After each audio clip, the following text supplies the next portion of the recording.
คือน้องว่าอยากลมคนไทยเป็นพิเศษบอกน้องคือใจผู้บ่าวไก่แต่แบบมักคนทางนั้นนะเป็นนิสัยดีโอ้เป็นมาคนไทยโดยเพิ่นนิสัยดี กับคนลาวคือกันนี่น้องเคยลมแล้วบ่ยังยังบ่เคยลมโดยหมายความว่าคนลาวนี่ก็ยังบ่ทันเคยลมยังบ่เคยเป็นแฟนกันจักเทื่อโดยหาก็สิได้ผู้บ่าวเป็นเทื่อทำอิฐโดยก็คือคนไทยโดยโอ้ตอนนี้ก็เล็งๆไว้แล้ว3คนเป็นคนมีอายุบ่น้องโดยอืมเคยไปไทยบ่ที่ผ่านมายังบ่เคยอืก็สิได้ไปกับบัตรนี่แหละเนาะโดย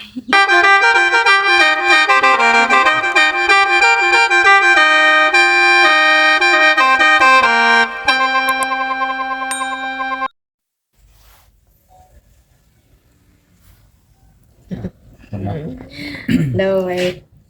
มาเจอกันอีกแล้วเนาะ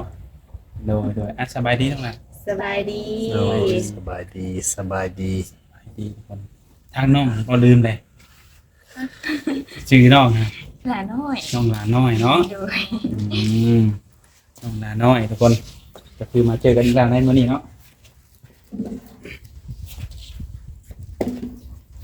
ก็ยังน่ะอยู่เพื่อนกับไผมื้อนี้อยู่คนเดียวอยู่คนเดียวตามเคยโดย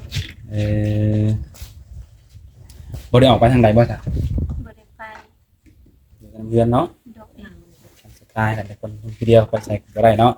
หรือว่าเฮ็ดเปียกก็บ่ได้คือว่าหั่นแหละกินข้าวกินน้ำแล้วบ่เนี่ยกินแล้วกินแล้วเนาะเฮ็ดหยังกินมื้อนี้แกงหน่อไม้แกงเองบ่โดยโอ้เนาะแกงหน่อไม้ก็เป็นได้ทุกคน เนาะแซ่บบ่กินผู้เดียวนี่ บ่แซ่บปานใดบ่กิน ต้องหาเนื้อคู่มากินน้ำแม่สักคนแต่เป็นจังไดจ้ะหลังจากเปิดใจไปแล้วน้องน่ะก็พอมีคนคุยอยู่หลายบ่รอบนี้ก็พอได้อยู่แต่บ่ได้ปานใดแต่ก็ใครกว่าเก่าเนาะโดยคือได้พอได้อยู่เนาะโดยแตกต่างจากรอบที่แล้วแม่นบ่โดยเป็นจังไดคนที่เขับรถน้องตัวนี้มีคนทั้งคนไทยคนลาวบ่ด้วยจังได๋มีแต่คนไทยมีแต่คนไทยบ่โดยแหน่สิได้ตรงตามเป้าหมายเลยนี่คือเป้าหมายน้องก็จะได้ผู้บ่าวไทยเนาะโดยส่วนหลายคนอายุหลายบ่โดยได้เห็นหน้าเห็นตาเพิ่นบ่แต่ละคนที่ทักมาบางคนก็ได้เห็นบางคนก็บ่ได้เห็นแต่สำหรับคนที่ได้เห็นหน้าเห็นตานี่น้องโอเคอยู่บ่โอเคถ้าว่าสักมื้อหนึ่งเนาะหรืออนาคตได้เป็นสามีภรรยากันนี่ได้บ่ได้ก็คือเพิ่งได้เริ่มคุยกันเนาะโดยเป็นจังไดในการเริ่มต้นคุยกันก็ได้อยู่ก็พอได้มีอยู่เนาะโดยแต่ว่าทางน้องก็คุยบ่อยากเป็นนะเป็นอะไรคนบ่เคยเลิกผู้บ่าวโดยก็อยากออกเขินๆแน่คือน่าจะน้อยก็จ้ามันดอกเนาะเพิ่นก็คือน่าสิฮู้อยู่แล้วเนาะแล้วก็น่าสิเข้าใจว่าเฮายังบ่ทันมีประสบการณ์ในเรื่องการคุยผู้บ่าวโดย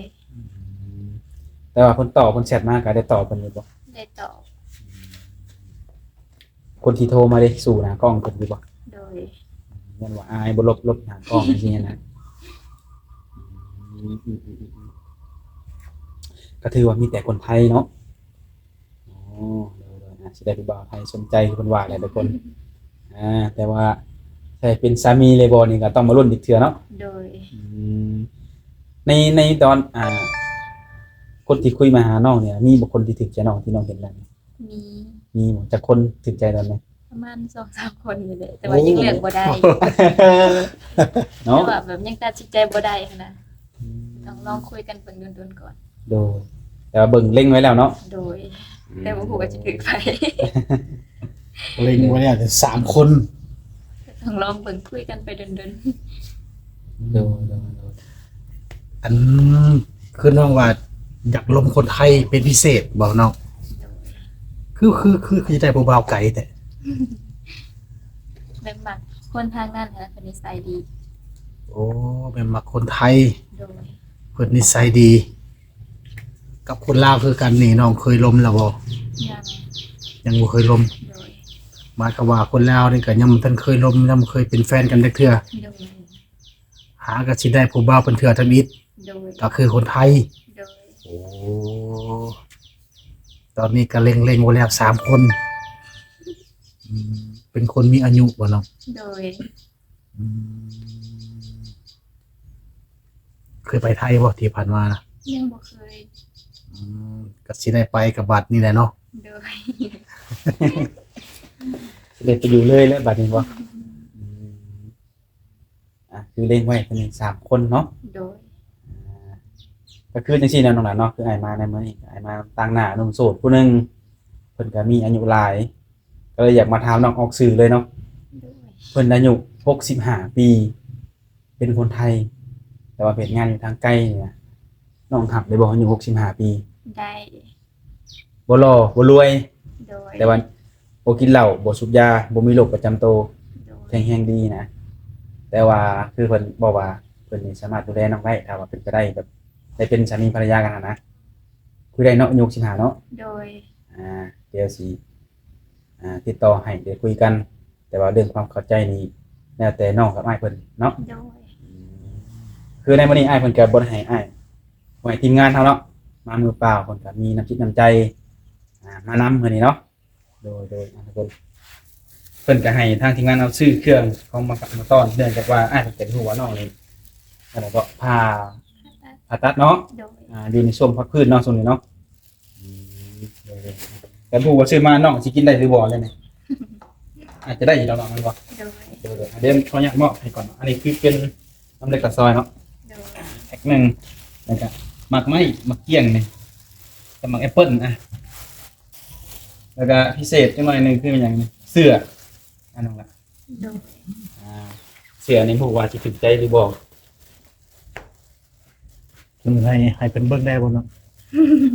เดี๋ยวน้องงงบ่ทันเนาะเสื้อในกัน ตัวใหญ่ก่อนน้อง ตรงว่ามันเป็นเสื้อพี่ไส้ เล่นใหญ่กลัวน้องอยู่ ลองเบิ้งปัดใส่มันจะแบบหนึ่งได้ฮะ ที่นุ่มยามหนาว ใหญ่กว่าน้อง ลองใส่มันด้วยฮะ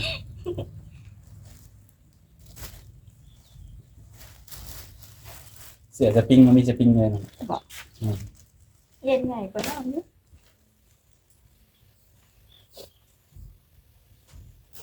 ง่ายกับการบถือมันน้องใส่เบอร์ใดใส่ไรก็เลยเอาแบบพี่ใส่มาเลย มีทรงสปริงบ่ แม่น้องจะพอจังได๋ ก็คือมี2เสียบ เช็ดเหมือนใส่ก็ได้ เฮ็ดจังได๋ล่ะบัดนี้ มันออกบ่ได้บ่ ค่ะ ให้เบิ่งกัน มันต้องหีดสปริงหนึ่งแล้วเรียกสปริงหนึ่งแบบนี้มาจากน้องละ ย่างแม่นอยู่ ว่าต้องหีดว่าต้องสองสปริงเลย มันใช้พร้อมกันบ่จักยินพร้อมกันเลยสิเจอดินะ รู้ว่า มีอยู่ ใส่อันนั้นกีดสปริงออกมาให้สุดต้องหีดเดี๋ยวนี้ตัวนี้เป็นตัวล็อกไว้ตัวนี้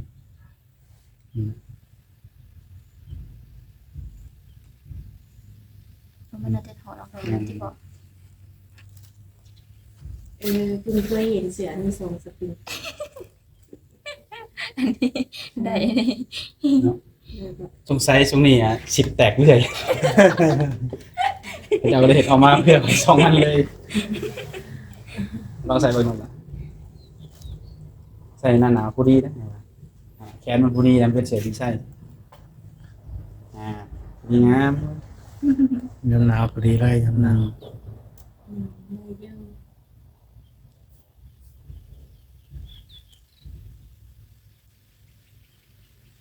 ผู้นี้นี่ฮู้จักกันแล้วบ่ผู้นี้นะบ่เนาะ นั่นแหละ ผู้ที่ซื้อ จะมาไปซื้อให้ มาฝากให้ เช็ด หนาวแล้ว สิขอบใจถึกอยู่ว่าแบบนี้ สิตัดสินใจถือคนอยู่วะอันนี้ ใส่บ่ได้ ระวังเลือกผิดคนเด้อซะ ใส่สปริงเกียร์ก็ได้มั้งอยากจะเห็ดแถมมาชื่อสปริงเสือนะ บ่ได้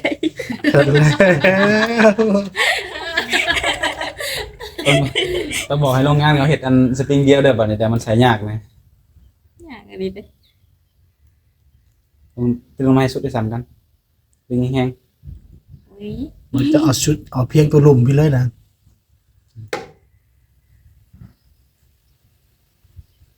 ร้อย ๆเขาว่าบัดนี้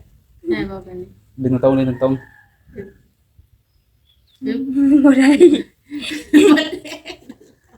สิบเจ้าเที่ยงเจ้าสิบบ่เพียงกัน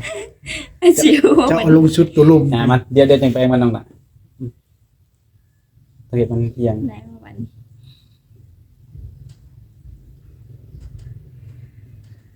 อืม ยิ้มบ่ได้สิว เจ้าชอบโดนมือแรงเจ้าชอบโดน อ่ะเดี๋ยวอย่ามันเดี๋ยว โอเคจะต้องไปนะผ่านก่อน คืออ้ายผู้นี้นะน้องน่ะยังบ่ทันรู้จักกันดอกเนาะ โดย เพราะว่าเพิ่นก็ให้มามื้อนี้ให้มาเนี่ยให้มาถามน้องก่อนว่าอ้ายเพิ่นอายุ65นั่นแหละน้องสิเพิ่นได้บ่ถามได้ก็สิได้แบบติดต่อให้ได้โอ้ลมกันหั่นนะ โดย ยังไงก็อยากให้น้องเพิ่นเนาะมีคำฟังต้นนะให้น้องขอบใจเพิ่นนำ โดยขอบใจอ้ายหลายๆเด้อที่เป็นฝากของมาให้ขอบใจหลาย โอ้เพิ่นเนาะมีแต่ว่าเนาะลงหลังจากจบคลิปแล้วก็สิเอาเฟซอะไรติดต่อกันในลงกันนั่นแหละลงกันลงเบิ่งเนาะพี่น้องนี่ฟันธงเนาะบ่รับได้เนาะ โดย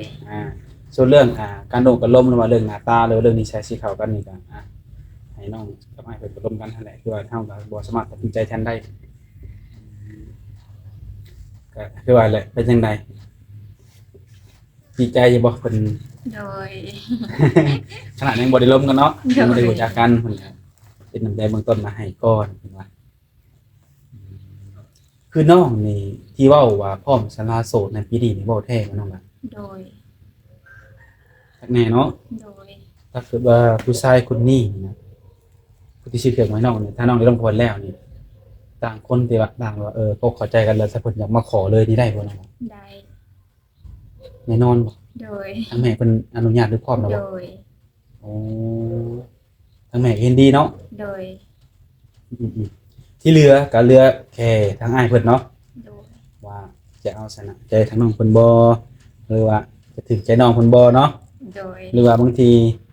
อ้ายเพิ่นบ่ถึงใจน้องน้องบ่ถึงใจอ้ายก็มีเนาะถ้าได้ลงกันแล้วฮะเดี๋ยวเพิ่นเนาะคือมั่นใจ โดย เดี๋ยวว่าเครื่องบ่ทันมาหรือว่าเครื่องนี่มาก่อน เพิ่นมาก่อน คนนี้ยังบ่ทันฮู้ อ่า สิมามื้อใด ปัญหามันล้มกันแล้วสิเขาอกเข้าใจกันหรือบ่ แม่น ถ้าบ่ล้มกันแล้วก็อกเข้าใจมันกันแล้วนี่อายุนี่สิมีปัญหาบ่เนาะ บ่มีน้องหับได้เบิดแบบใดกะ 65นี่ได้ โดยหับได้ รับได้เนาะเอาเป็นลูกเป็นผัวได้ฮักแน่ โดย โอ้โดยสิ พี่น้องยืนยันเนาะว่าจะคิดเรียบร้อย โดย เปลี่ยนคำบ่ได้นะ โดย คือวันตรงบ่ได้แต่น้องถ้าว่าบ่แม่นอ้ายเพิ่นผู้นี้แต่ว่าเป็นคนใหม่ก็คือได้แม่นบ่ โดย ถ้าแบบอีกเดือน2เดือนบ่หรือว่าปีใหม่หรือว่าสงกรานต์เพิ่นสิมาหาน้องนี่ให้มาบ่ โดย ยินดีต้อนรับเนาะ โดย ทำงานแล้วเอาเมื่อนำสิเมื่อบ่ ต้องเบิ่งก่อน เป็นก่อนนั่นแหละแต่บ่แน่บ่นอนเนาะ โด บาง ย ทีก็เพราะว่าสงกรานต์นี่ก็มันก็ยังอีกเดือน2เดือนแม่นบ่เดือน3เดือนฮอดบ่วันนี้แล้วเนาะ ในการเดือนมาก่อน ประมาณนี้แหละบางทีลมกันแล้วอกตกใจเพิ่นเอาอยากมาหมั่นมาหมายเนาะอยากมาสู่ขอจังซี่เนาะคือน้องคือพร้อมอยู่แล้วภายในปีนี้เนาะ โดย ปี2026จักปีแล้วเนาะ 19 โอ้19ปี2026นี่เนาะ โดย ถือว่าถ้ามีผู้ที่ว่าเขาอกเข้าใจกันที่ว่าฝากอนาคตนำได้นี่เอาแน่นอน โดย เป็นลูกสาวกกบ่คือลูกสาวละ ซาร่า ลูกสาวล่า โดย ง่ายพุ่นสิสู้เขาดองไหวอยู่บ่บ่าวสิลัดบ่ แม่เพิ่นทางแม่ได้เว้าอยู่บ่ว่าค่าดองเท่าใด แม่ตังไว้ละ200,000 บาท 200,000 บาทค่าดอง 200,000 บาทมีคำบ่ มี เท่าไหร่ ยังบ่ฮู้เรื่องนี้ งัวมีบ่ มี มีทองมีงัวมีเงินพี่น้อง200,000 บาทนี่แม่เพิ่นตั้งไว้เรียบร้อย โดยแต่ว่าเรื่องคำเรื่องอย่างนี้ยังบ่ฮู้อันนี้เรื่องขาดอกก็ได้ยินเพิ่นว่าผ่านๆนั่นน่ะยังบ่ ถ้า แน่จริง แต่ก็ยังบ่แน่นอนแม่นบ่ โดย บางทีถึงลูกเคยแบบว่าดูแลดีเนาะ โดย ดูแลดีเอาใจใส่สินะบางทีอาจจะลดลงก็มี โดย จาก200,000เป็น100,000ก็มีเนาะสิ แน่นอนเนาะเพราะว่าเฮาบ้านเฮาอยากมีเนื้อคู่หรือว่าอยากมีสามีก็อยากได้คนดีๆเนาะ โดย พอเป็นคนนิสัยดีดูแลเฮาครอบครัวเฮานั่นแหละเนาะก็คือเพิ่นบอกนี่ว่าเพิ่นผ่านมาแมันบ่ โดย ลูกสาวหลานแน่นอนทุกคนเนาะถ้าเราก็อยากแพงไงจังหวะเนาะแต่เรื่องการไปอยู่นำสามีนี่เป็นอะไรกันเนาะ เรื่องมันเป็นน่ะสิไปอยู่เลยบ่ได้ก็ต้องได้เที่ยวไปเที่ยวมาหั่นน่ะ เที่ยวไปที่มาได้อยู่ โดย แต่ว่าไปอยู่เป็นรักเป็นฐานนี่มันบ่ได้ โดย มีอ้ายบ่คือพี่เอื้อยเนาะ มีเอื้อยแต่ว่าเอื้อยเอาเงินเบิดแล้ว โอ้ เอื้อยผู้หนึงก็เอาขออยู่ไทย ผู้ที่สองก็คือน้อง ผู้ที่สองเอื้อยเฮาก็เอาครัวอยู่อันนนสว่าง ก็ผู้ที่สองสิเอาผัวไทยก็คือน้อง น้องลูกอันสุดเลยผู้ที่สี่ ผู้ที่สี่ โดย สิได้เป็นสะใภ้ไทยแม่นบ่ โดย แม่นแล้วเนาะ บ่ก็เป็นไปได้ก็น่ายินดีนำเนาะบ่าวศิลัดเนาะ ดู อืม เพียงแต่ว่าอยากให้น้องเนี่ยยืนยันแล้วก็เป็นไร